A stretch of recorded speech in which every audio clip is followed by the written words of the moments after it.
Dans cet exemple, nous allons multiplier trois fractions entre elles.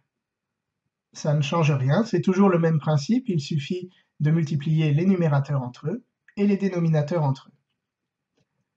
Je profite également de cet exemple pour introduire des signes moins.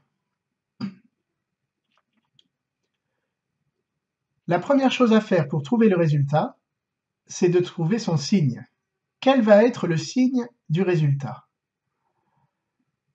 Les signes moins qui sont au numérateur et au dénominateur, nous pouvons les mettre devant les fractions.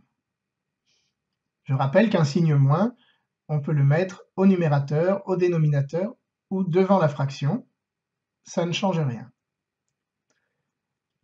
Nous avons donc trois signes moins, trois fractions négatives multipliées entre elles.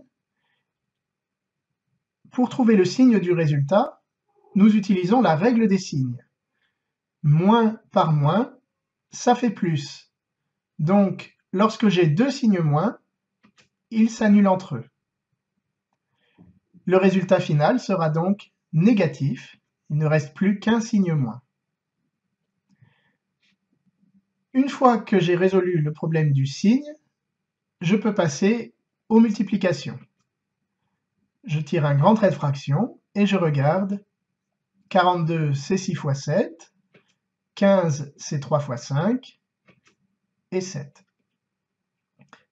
Au dénominateur, 25 c'est 5 fois 5, 49 c'est 7 fois 7 et 18 c'est 3 fois 6. J'effectue les simplifications. Simplification par 6, par 7, par 3, par 5 et à nouveau par 7. Il reste un 5 au dénominateur et nous n'avons plus rien au numérateur. Plus rien, qu'est-ce que ça signifie? Est-ce que c'est 0? Non, c'est 1, car le numérateur, je peux dire qu'il était multiplié par 1. Le résultat final est donc moins 1/5. En conclusion, les trois étapes à respecter pour multiplier les fractions entre elles. Première étape, je m'occupe du signe du résultat. Deuxième étape, j'effectue les simplifications. Et troisième étape, je calcule le résultat final.